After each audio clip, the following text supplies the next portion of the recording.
European digital wallet that would compete with Apple Pay. The idea is that when at home or travelling around the 27 EU countries, you wouldn't need to bring a clunky wallet like this with all your various different cards and IDs, credit cards, driving licence, national IDs. The idea would be that it would make life simpler if you want to hire a car, for example, when on your holidays, or if you fell ill and you needed the doctor in another country to access your data. It would simplify all these issues, and you could make all your payments by just using your fingerprint or a retina scan. So yeah, on paper looks idyllic, but in reality, of course, there are so many different questions. The first one really is trust. Will people really want to trust a digital wallet like this? If you look, for example, at a country like Ireland, just a couple of weeks ago, they were attacked. A major cyber attack took place in the country, which meant that a number of people can't even go to their medical appointments now because actually their data cannot be accessed. So, of course, there will be a big major question there about the trust and the resilience, of course, of such an app. And the second question, hands off our data. You know how people feel in Europe about privacy issues and about sharing their data. Culturally, it's a very different system here. So, of course, the big question would be, would our governments have access to what we're buying, where we are, where we're travelling to, what we're up to, what health conditions we have? These are big questions, of course, that will be coming up as we find out more about this European Commission proposal about a digital app. For Euronews, I'm Maeve McMahon in Brussels. This Monday on Euronews. Find common topics on which we can build bridges. 24 flagship projects boosting regions across Europe. Our region has come out of isolation. Learn how they improve lives. There's a feeling of freedom, it's a feeling of being like the others, actually. Hear from people they've helped. Make early education more cheerful and playful. That's in Smart Regions on Euronews and Euronews.com.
This Friday on Euronews. Unreported Europe takes you across the continent, to its heart and to its depths. Meet those who make up Europe. Farmers, workers, business owners, refugees, women, men, families. Unreported Europe brings you their stories. No stone is left unturned, no corner unexplored. Unreported Europe on Euronews and Euronews.com.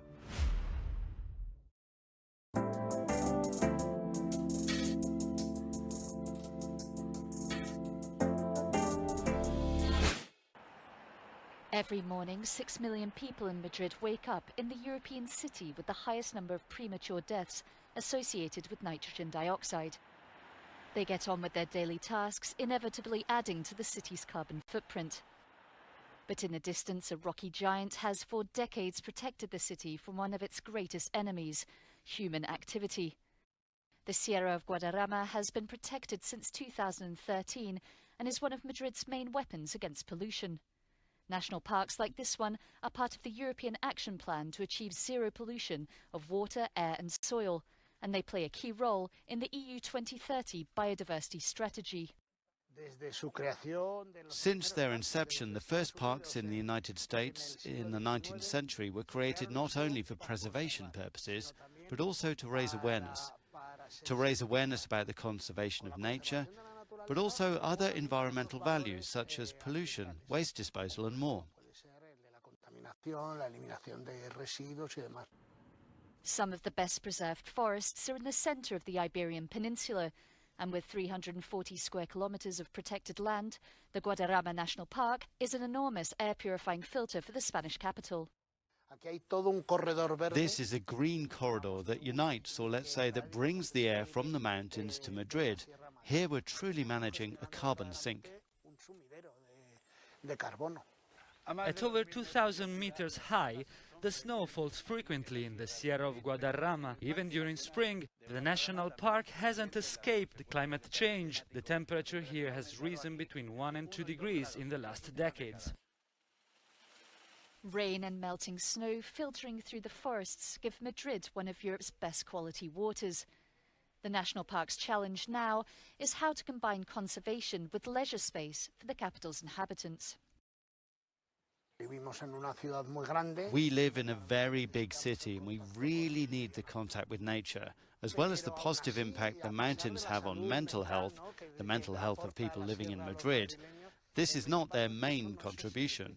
Their main resource is water. The national park protects the water that supplies Madrid.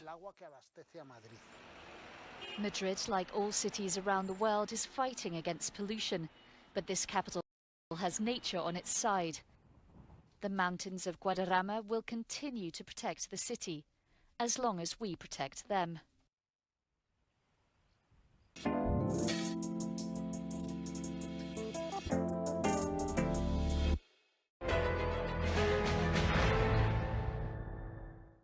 Plants are the basis of our food chain.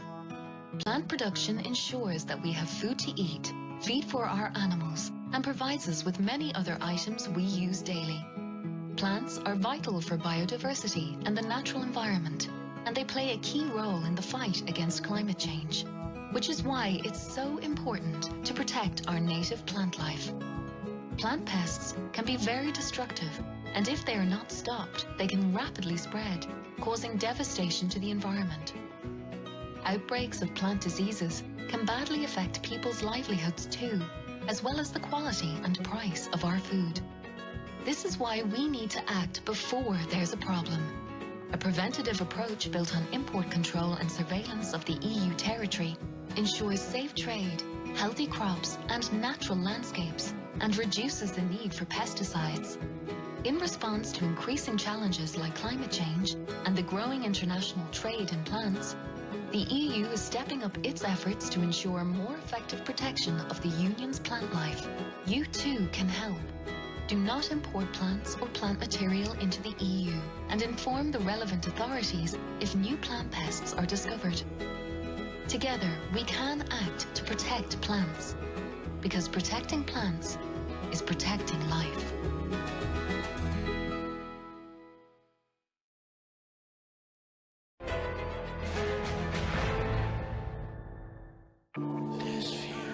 For a greener planet, every step counts. What can we do today? Stories and solutions for a better planet. Green Week on Euronews and Euronews.com. Some stories change us, and some stories change the world.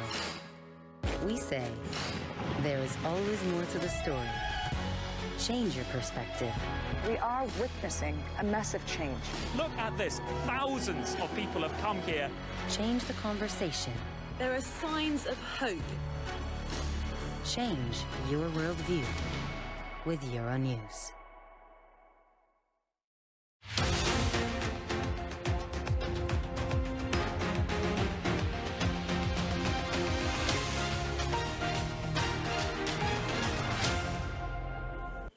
Welcome to Euronews. Thank you for joining us. Israel's liberal and nationalist forces have reached an agreement that could force Prime Minister Benjamin Netanyahu out of office after 12 straight years. Under the deal, right-winger Naftali Bennett and opposition leader Yair Lapid would each serve 2 years as Prime Minister. I asked Professor David Newman from Ben Gurion University whether this coalition is expected to be approved in Parliament when it convenes for a vote of confidence next week. Well, I would say that's 50-50 at the moment. What normally happens is that after the President has been informed that there is a coalition, then within a few days at the very most, Parliament is convened and it has to get the vote of confidence, which, as you know, is still hanging on one vote this way or the other. But what happens is the week has ended. Parliament isn't due to convene again until next Monday or Tuesday. And then there has to be an announcement which would put off the vote until the earliest Wednesday, and the Parliament Speaker could put it off for another few days. So there could be anything up to 10 days. And in that time, there's huge pressure being exerted on a number of the right-wing politicians who are part of this coalition to pull out. So we think it's going to go through with one vote majority, but in Israeli politics, you never know. Denmark is considering a law which would force asylum seekers to wait outside of Europe while their application is being processed. If approved, the new law would force asylum seekers to be flown to a third country, and talks are reportedly underway with a number of African nations. The director of asylum for the Danish Refugee Council, Eva Singer, says asylum seekers might not make it to Danish soil at all if this bill goes ahead. The aim is to stop asylum seekers from coming to Denmark to seek asylum. And the construction is that asylum seekers who do arrive in Denmark will be transferred to a different country outside of Europe, and they will have their asylum case processed there. If they are recognized as refugees, they will have to stay there and be provided with the rights according to the Refugee Convention and Human Rights Conventions, and basically be integrated in that country. And if they are rejected, that country will be responsible for returning them to their home country. So there's no way of actually being allowed to remain in Denmark. That's at least the ambition. As vaccination campaigns pick up pace across much of the EU, national governments are now pushing for teenagers to get a jab. Germany is planning to allow teens to get immunized from Monday. France plans to start vaccinating young people from the middle of the month. And in Romania, adolescents are already getting their Pfizer vaccines, as J. Marcus reports. Attention is turning to Europe's youth as vaccination rollouts continue to make progress. France is one of those countries encouraging teens to step up and get a shot. The country began vaccinations late last year, with priority given to care homes residents. But it has gradually been lowering age thresholds and removing conditions such as profession or state of health. From the 15th of June, 12 to 18-year-olds are to be vaccinated with the consent of their parents.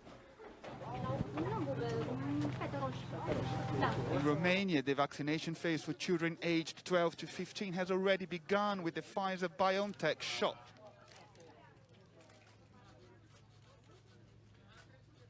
The head of Romania's national COVID vaccination campaign says the rollout to young people is an important advantage, especially for children at high risk of serious illness. But not everyone is in favor. From what I understood, children are not so affected by the coronavirus infection, so I don't think it's absolutely necessary. Parents should know that it's just as it is for adults. The efficiency of the vaccine for the 12 to 15 age group is 100%. So basically, there are no illnesses after the vaccine. So far, 9 EU member states have begun vaccinating their youth. However, critics say many parts of the world are still waiting for doses for their older and more vulnerable people. The WHO is urging rich countries to give shots to the COVAX facility instead. J. Marcus, Euronews. The European Commission is pushing for an EU-wide digital wallet to store personal details and passwords. But critics fear the plan could erode privacy and expose citizens to possible cyber attacks. Our correspondent in Brussels, Maeve McMahon, has the story. This all sounds pretty abstract, and we still, of course, are waiting for more details to emerge from the European Commission, but we do understand they are planning to present a proposal on a digital wallet, a pan-European digital wallet that would compete with Apple Pay. The idea is that when at home or travelling around the 27 EU countries, you wouldn't need to bring a clunky wallet like this with all your various different cards and IDs, credit cards, driving licence, national IDs. The idea would be that it would make life simpler if you want to hire a car, for example, when on your holidays, or if you fell ill and you needed the doctor in another country to access your data. It would simplify all these issues, and you could make all your payments by just using your fingerprint or a retina scan. So yeah, on paper looks idyllic, but in reality, of course, there are so many different questions.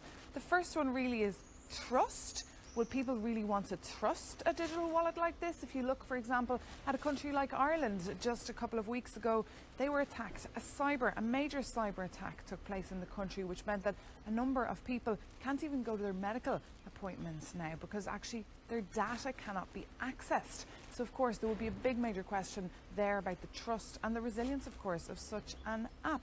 And the second question, hands off our data. You know how people feel in Europe about privacy issues and about sharing their data. Culturally, it's a very different system here. So, of course, the big question would be, would our governments have access to what we're buying, where we are, where we're travelling to, what we're up to, what health conditions we have? These are big questions, of course, that will be coming up as we find out more about this European Commission proposal about a digital app. For Euronews, I'm Maeve McMahon in Brussels. Coming up on Euronews. Dubai is home to a wealth of attractions that money just can't buy. From the majestic Haja mountain range to fountains and fairgrounds. That's next on Explore on Euronews. This week on Euronews. After a year on hold due to the pandemic, the 17th edition of the Architecture Biennale kicks off in Venice. For the first time, Uzbekistan is participating in the event with its own pavilion and an exhibition entitled Mahalla, Urban Rural Living. Uzbekistan's participation in Venice's Architecture Biennale on Cult on Euronews and Euronews.com.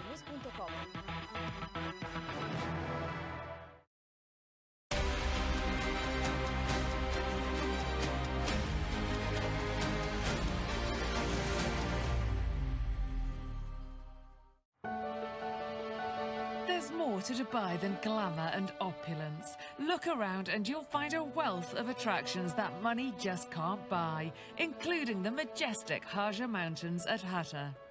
This is the best of Dubai on a budget. Today I'm meeting local resident and trekking enthusiast Osra Asipovichuta, founder of The Road Reel, a blog featuring some of Dubai's best hiking trails. Hi Osra, thanks so much for showing us around the Haja Mountains at Hatta. Can you tell me a little bit about the area? So we have amazing mountains, and there are hiking trails and mountain bike trails where people can go and explore and have some workout. And how long are the trails at Hatta? The whole network of the trails is around 32 kilometers. But the shortest one is 1 kilometer. Those trails are also color graded according to the level of difficulty. So you can start from the green one, which is the easiest one, and then progress to the most difficult one, which is the black one. Blue and red being like the intermediate ones.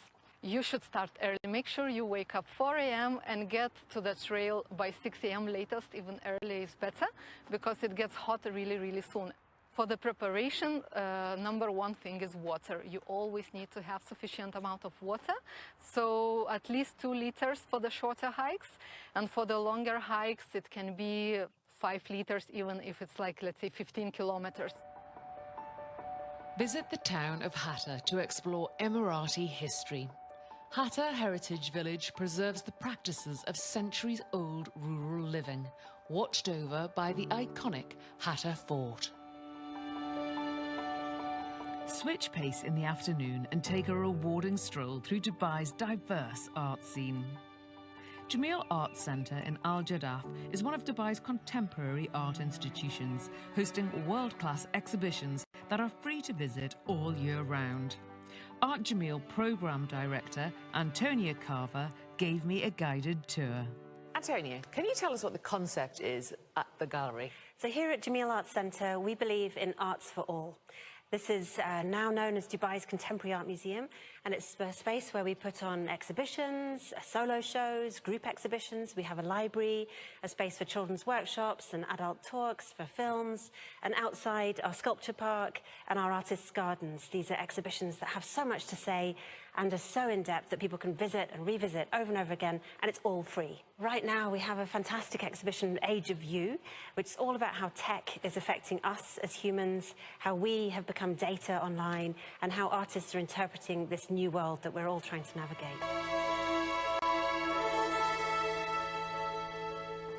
Dubai is also famous for its free fountain shows.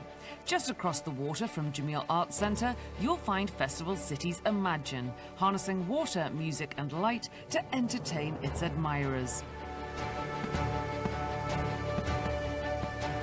In downtown Dubai, there's the original Dubai Fountain, and at the Point, the new Palm Fountain has been crowned the world's largest.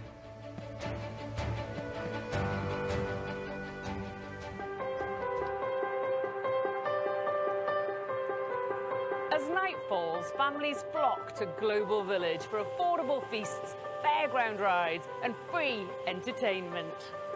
With an entry fee of just €5 and inexpensive activities inside, this sprawling 1.6 million square metre destination presents 42,000 live shows and 3,500 retail outlets every season.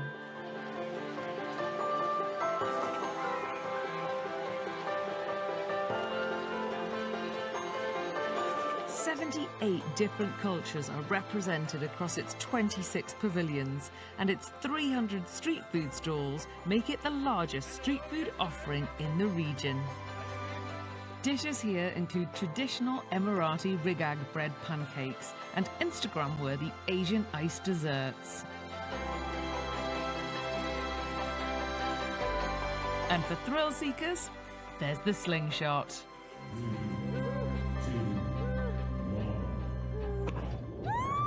Dubai on a budget is the height of fun.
How many turns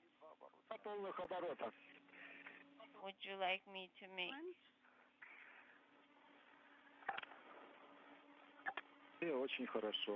This is very good.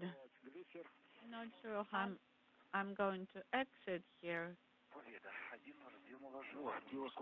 Victory.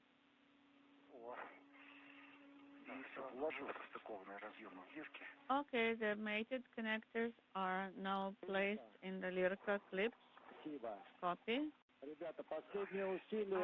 see them.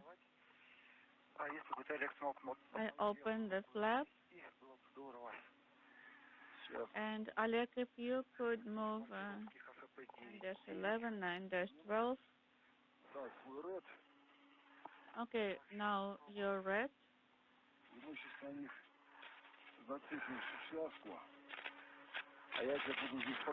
Maybe we can secure some items on it. And I will see if I can move things freely, tether through.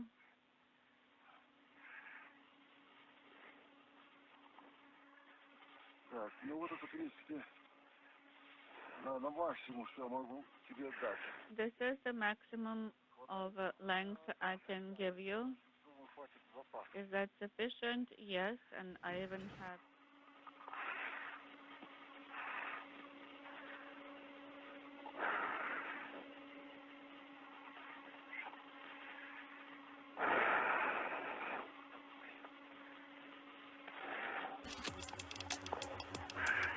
Watch Euronews live, anytime, anywhere, on Euronews.com and the Euronews app.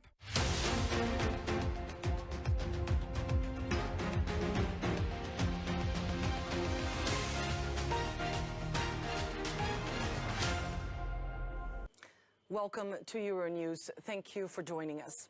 Israel's liberal and nationalist forces have reached an agreement that could force Prime Minister Benjamin Netanyahu out of office after 12 straight years. Under the deal, right-winger Naftali Bennett and opposition leader Yair Lapid would each serve 2 years as Prime Minister. I asked Professor David Newman from Ben Gurion University whether this coalition is expected to be approved in Parliament when it convenes for a vote of confidence next week. Well, I would say that's 50-50 at the moment. What normally happens is that after the President has been informed that there is a coalition, then within a few days at the very most, Parliament is convened and it has to get the vote of confidence, which, as you know, is still hanging on one vote this way or the other. But what happens is the week has ended. Parliament isn't due to convene again until next Monday.